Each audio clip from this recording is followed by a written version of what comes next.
is there advice you'd give for when a new grad is trying to line up their first travel assignment? What are the priorities? Is it licensing, housing? You mentioned pay packages. What should they plan for first? How's the list of priorities go? Yeah, that's a great question. So my first priority is always location.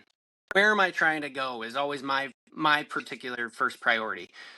Because I'm a traveler so that I can go and see new places, experience new things. So my first strategy is, okay, where am I going, first of all? And it's usually, what state am I going to? That is typically influenced by what time of year it is, considering myself and my wife live in an RV. So like we're heading into winter right now. So what warm places can we go to for the winter? So we're looking into Arizona. So location is obviously first priority, particularly for me. After location, if you're looking into the timing of things, I would say next I look into what it takes to get a license in that place.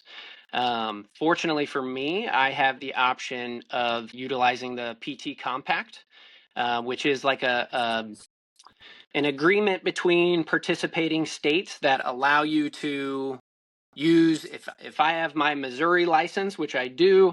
Missouri participates in the PT Compact. That allows me access to, like, I think there's 30 something different states that are part of this Getting up compact. there. Yeah, so there's a lot of different options there. So usually if I know the state that I'm going to based on the location, I also know whether I need to really get on applying for the license early on, if I need a full-blown license, or if I can do the PT Compact, which is a very quick and easy process. So usually licensure is the next thing I look at. And then I would say housing is probably one of the last things I look at.